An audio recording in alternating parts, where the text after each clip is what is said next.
प्रश्नोत्तर सत्संग माध्यम से आज एक प्रश्न आया है रमेश बेलणकर, ग्रांड रोड, मुंबई से। उनका प्रश्न है कि महाराज, मैं भगवान का भजन कीर्तन पूजा पाठ भी थोड़ा थोड़ा करता हूँ, लेकिन मेरा बुरी आदत नहीं छूटता है। जो काम भाव है, औरतों के साथ जो सेक्स करना, संबंध रखना, ये एक मेरा शौक हो गया है।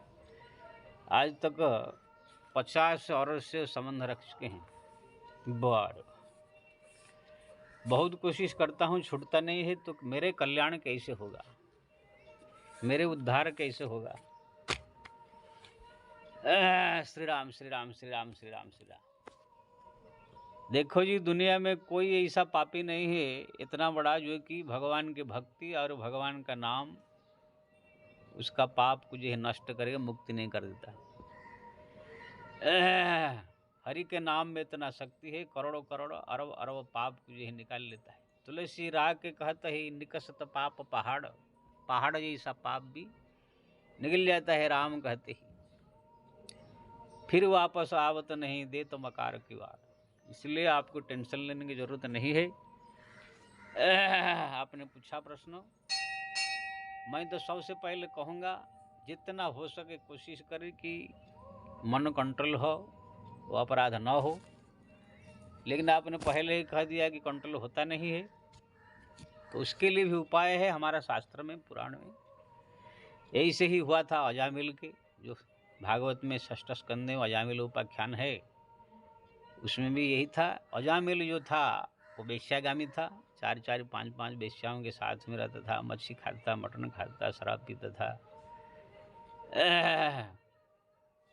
जब वो संत लोग को उनके पास वहाँ पहुँचे, उनकी सेवा किया, तो उनने पूछा, संत ने तुम क्या करते हो? तो अपना बता दिया, मैं ऐसे ऐसे हूँ, ब्राह्मण तो हूँ लेकिन मच्छी खाता हूँ, मटन खाता हूँ, वेश्याओं के साथ रहता हूँ। तो संत ने कहा कि भाई तुम ये सब छोड़ दे, भगवान का भजन कर। लेकिन उनने कहा, असमर्थता बताई, मैं ये छोड़ नहीं सकता हूँ, आदत पड़ गया है, कोई ऐसे उपाय बताओ जिससे कि मेरा कल्याण हो जाए। तो संत ने उन्हें कहा, तुम अपना पुत्र का नाम नारायण रखो। यहाँ तक संत ने कहा था कि राम राम राम राम राम नारायण नारायण जपो। उनने कहा, महाराज पता नहीं ये होगा कि नहीं। तो उन संत ने कहा, पुत्र का नाम नारायण रखो। उनको तो बुलाओगे, बुलाते बुलाते तुम्हारा पाप सब नष्ट हो जाएगा। तो उनने पुत्र का नाम नारायण रखा। वही पुत्र को प्रतिदिन बुलाते बुलाते दिन भर में 500, 1000, 2000 जो भी नाम जप उसका हो जाता था। कहानी आप लोग जानते हैं। जब उसका मृत्यु समय आया तो जमराज के दूत लेने को आए, तो भगवान की तरफ से दूत भी आ गए लेने के लिए। दोनों का बड़ा संग्राम हुआ। जमदूत को मार के भगाए भगवान के, विष्णु के दूत। जमदूत तो जाके जमराज से कहा कि महाराज, हम एक पापी को लेने गए थे, भगवान नारायण के दूत आ गए। तो जमराज ने पूरा पता लगाया, तो उन्होंने डांटा सब जमदूतों को, वो कैसा ही पापी है, लेकिन भगवान नारायण का नाम वो जप कर रहा था, भले ही पुत्र का नाम क्यों न हो। इसलिए आप जो गए, गलती किए, वो भगवान का दूत का अधिकार है उनके ऊपर। जमराज ने वहाँ दूतों को जो है बहुत समझाया। आप षष्ठ स्कंद का भागवत पढ़िए। ये हमारे जो कथाकार लोग तो ये सब वर्णन करते नहीं है, छिपाते हैं, लेकिन अब षष्ठ स्कंद भागवत का अजामिल उपाख्यान पढ़िए। जमराज जी खुद स्पष्ट कहते हैं, जो भगवान का नाम लेता है उनके पास कभी तुम मत जाओ। जो भगवान का भक्ति करता है कभी उनके पास मत जाओ। जो भगवान का तीर्थ धाम करता है उनके पास कभी मत जाओ। जो भगवान की भक्त ध्यान करता है उनके पास कभी मत जाओ। जो घोर संसार मोह माया में फंस करके केवल घर, संसार, परिवार, स्त्री, पुत्र, पत्नी, परिवार, घर द्वार, यही चक्कर में जो पड़े माया में, वो लोग को पकड़ पकड़ के मेरे पास लाया कर। स्पष्ट रूप में जमराज इसको वर्णन करते हैं। तो ऐसे ही हमारा कलियुग में एक हुए बिल्लो मंगल, वो भी एक चिंतामणि वेश्या के साथ रहती थी। वो भी जो है इस प्रकार भगवत नाम जप करके अंत में मुक्त हुए। हमारे जो पुराण में और एक कहानी जयंती वेश्या है, वो जो प्रतिदिन 8-8, 10-10 पुरुषों के साथ में जो संबंध रखती थी। लेकिन एक तोता को पाली थी। वो तोता को प्रतिदिन 10 मिनट, आधा घंटा बोलो मिट्ठू राम मिट्ठू राम मिट्ठू राम कहा करके उनको जो है पढ़ाती थी, उसी से जो है उनका उद्धार हो गया। तोता पढ़ावत गणिका तारी, कहुन कृपाल सम खरारी। रामायण में अंत में कहा, पाय न कही गति पतित पावन, राम भजी सुन सठमना, गणिका गिद्ध अजामिल ब्याद गीद खलाय गजाई खल तारे घना। राम नाम जप के कौन मुक्त नहीं हुआ, अजामिल गणिका ने बेस्या जयंती आदि ऐसे नाम ले रहे। गणिक अपितु अजामिलो गज गणिकाऊ, भय मुक्त हरि नाम। तो कहने का मतलब ये है, आप तक कम है, ऐसे आपके भी और करोड़ों करोड़ गुना पापी भी हरिनाम के जप से मुक्त हो गए हैं, इसलिए डरने की आवश्यकता आपको नहीं है। सबसे पहले तो हम कहेंगे, जो आपकी बुरी आदत है, अगर कोशिश कीजिए जितना हो सके छूट जाए तो अच्छा, नहीं अगर छूट रहा है तो आप निश्चिंत होकर के भगवत नाम जप में लग जाइए। एक अभ्यास कीजिए, आप क्या कर रहे हैं, कहाँ जा रहे हैं, क्या कर रहे हैं, उससे मतलब नहीं, केवल राम नाम या नारायण नाम, कृष्ण नाम, सबसे बढ़िया राम नाम है। राम राम राम राम राम राम राम राम जपने का एक अभ्यास कर दीजिए। मुँह में बैठ जावे, जिह्वा में। पहले तो आपका मन से नहीं होगा, पहले उच्चारण से ही होगा। इसी प्रकार आप जो है जप करते रहिए, करते करते करते करते धीरे धीरे वही राम नाम ही आपके समस्त करोड़ों करोड़ों पाप को सब नष्ट करके भगवत धाम अपना आप दे देगा। हो सकता है अगर ज़्यादा जप हुआ तो यहाँ तुम्हारा जो वो खराब विकार है वो भी नष्ट हो सकता है। अगर नहीं भी हुआ तो भी आपको भगवत नाम जो है मरने के बाद मुक्ति दिला देगा। क्योंकि ना अजामिल जब मृत्यु हुआ था उसका विकार नष्ट नहीं हो गया था, उनका जो काम चाहे वो चालू था। जयंती वेश्या भी जब मृत्यु हुई तो उसको भी भगवान के दूत आए तो उनका सब विकार नष्ट नहीं होता, उनका जो काम चालू था, जो काम करती थी। तो कहने का मतलब बहुत ऐसे ताड़का मारीचो सुबह आदि आदि जो कर्म कर रहे थे सब किए थे, लेकिन भगवान के कृपा से उन सब का मुक्ति हुई। इसलिए आप टेंशन मत लीजिए, अगर हो सके तो बुराई कर्म अगर जितना कम हो सके कम करे, नहीं है तो भी भगवत नाम के पीछे पड़ जाइए। भगवान स्वयं व्यास जी भागवत में कहते हैं, स्तेनम सुराप मित्रधुक ब्रह्म गुरुतल्पग स्त्रीराज पितृगहंता जे च पाच दिन परे सर्व पाप प्रणामसनम प्रणामि दुख समनम ते तम नमामि हरिपम नाम संकीर्तन जस्यम सर्व पापम प्रणाशनम प्रणामि दुख समनम तम नमामि हरिपरम। यानी कि स्त्री हत्या, गो हत्या, ब्रह्म हत्या, पिता माता की हत्या, राजा की हत्या, गुरुतल्पक, गुरु के पत्नी को लक्ष्मी माना जाता है। गुरु के पत्नी के साथ संबंध करने वाला भी अगर कोई हो तो भी उसका जो संसार से उद्धार कर देता है हरिनाम। ये पूरा शास्त्र पे प्रमाणित है। ब्रह्महत्या वर्तमान जत पापम जत भूतम जत भविष्यति तत्सर्व पाप प्रणशंति गोविंदानल कीर्तनम। हरिनाम एक ऐसा चीज है, सब पाप नष्ट कर देता है। जैसे 1000 साल का अंधकार में थोड़ा सा लाइट जला दो तो अंधकार दूर हो जाती है, ऐसे हरिनाम जब चालू हो जाती है तो पाप ताप सब नष्ट होकर जल जाती है। इसलिए आप जो है बस पकड़ लीजिए भगवान का नाम। ये मत सोचिए कि कौन सा पाप नष्ट होगा नहीं होगा, क्या हो कर रहा है क्या नहीं, कुछ नहीं। बस जैसे कपड़ा आपके मैला, उसमें थोड़ा काला लगा है, मिट्टी लगा है, तेल लगा है, क्या क्या लगा है, उसको आप जो है टब में डाल करके पानी, निरमा, डिटर्जेंट पाउडर डाल लीजिए, बस अपने आप सब मैला सफाई कर दिया, खाली थोड़ा सा कचड़ दिया सो चमक जाएगा।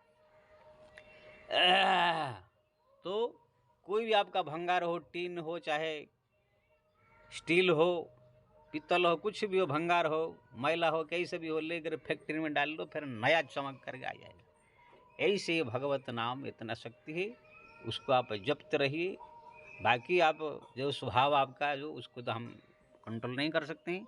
बस भगवत नाम जपिए, भगवत नाम जपिए, भगवत नाम जपिए, वही आपका कल्याण कर देगा, उद्धार हो जाएगा। वही एक सरल सहज रास्ता है इस दुनिया में।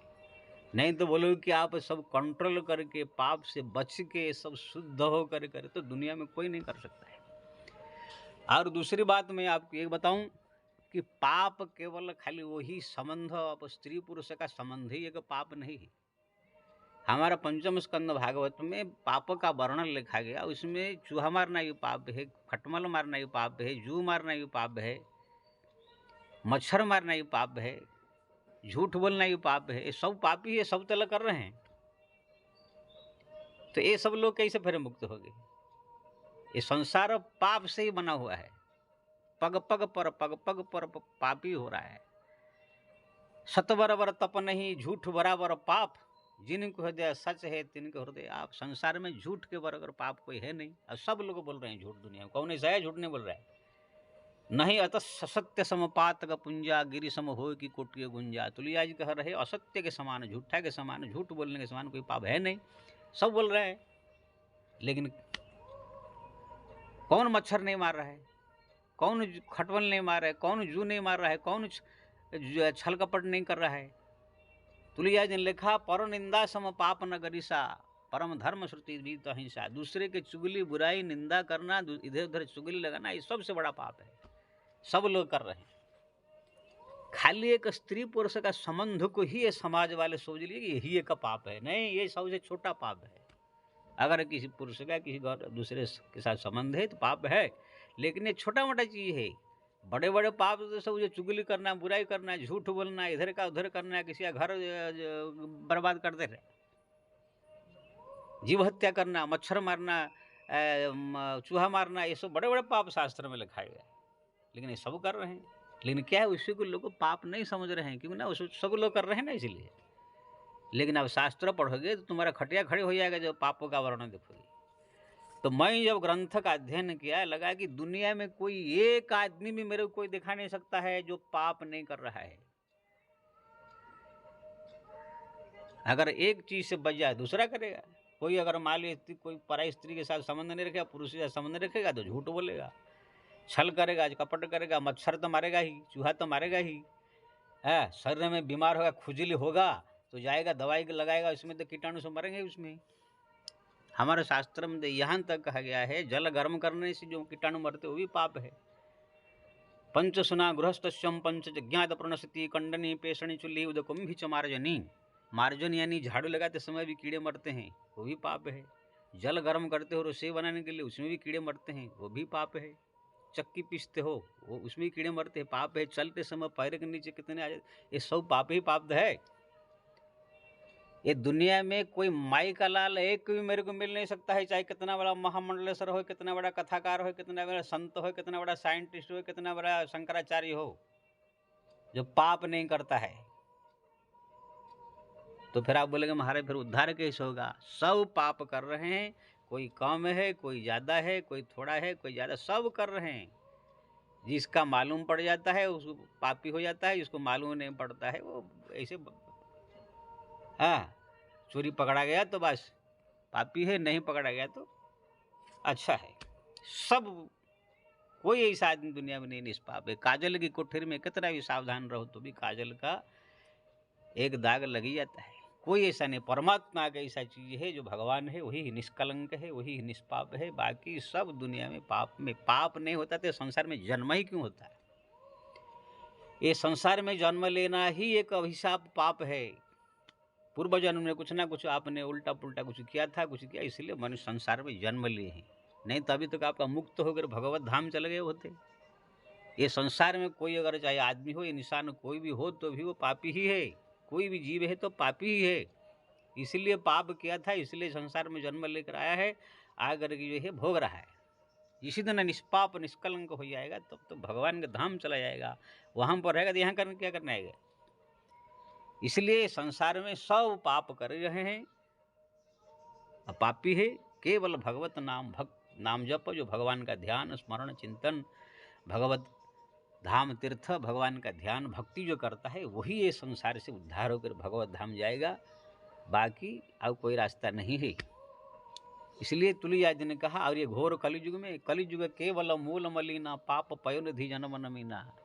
ये घोर कलियुग में तो जैसे मछली समुद्र में डूबा रहता है, सब लोग जो है डूबे रहेंगे पाप में, छल कपट चतुराई चालाकी, दूसरे को ठगना लुटना, ये सब करने में जो है सब लगे रहेंगे।